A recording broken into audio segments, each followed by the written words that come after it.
federal law, Secretary of State, hide and delete her emails. I mean, think 33,000 emails, and that's just one batch.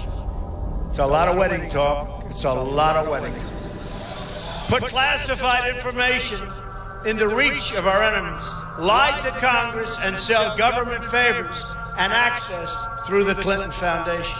It's this attitude of arrogance that explains why Hillary Clinton made 13 phones disappear, including with a hammer, so the FBI couldn't see them, and why she bleached her emails after a congressional... When I was talking with the gentleman from Belcom, and we were discussing the lie, everything he was telling me was different from what we were being told was the truth. And at one point I asked him, I said, man, you guys, you lied about a lot, didn't you? And instantly he said, no, we didn't lie about certain things. We lied about everything. None of it was true. I really don't think people realize how deep the lie goes. Space, the final frontier. Space may be the final frontier, but it's made in a Hollywood basement.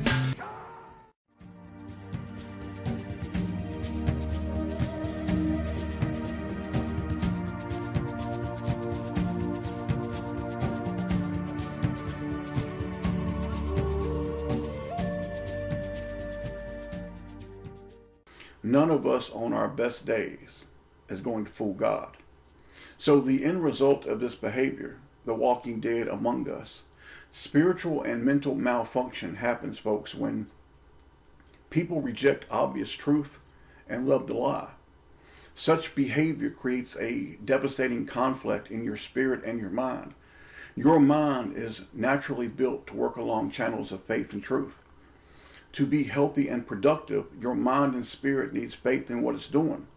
Now, you take one or both of those away and you feed it lies and force it to ignore and reject obvious truth constantly, it will blow a fuse.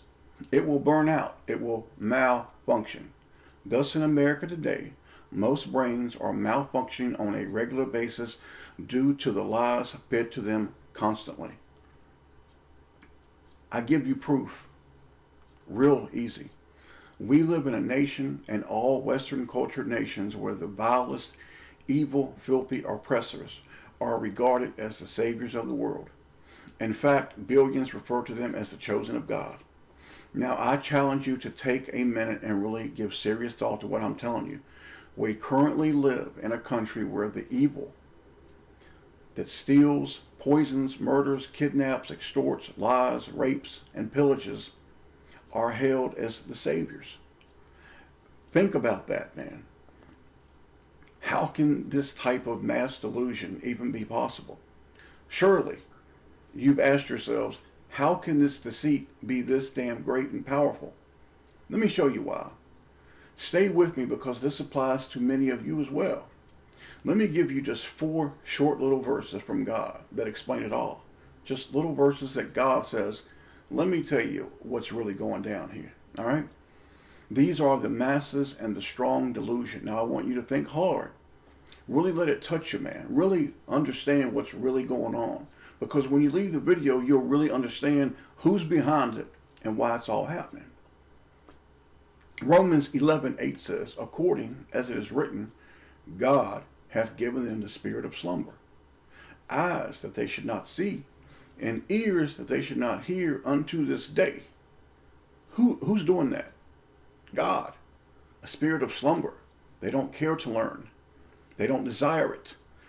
Let's go back to the Old Testament. Isaiah 66:4.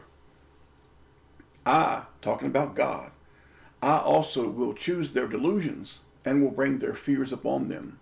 Because when I called, none did answer. When I spake, they did not hear. So God is saying, look, I called you, but you didn't want to hear. But then God says something else. But they did evil before my eyes, and chose that, in which I delighted not. They chose to do evil. And for this, God has brought them a delusion and their fears upon them. Let's go back over to the New Testament and let's read 2 Thessalonians chapter 2, verses 11 and 12. And for this cause, God, the Father, shall send them strong delusion, that they should believe a lie.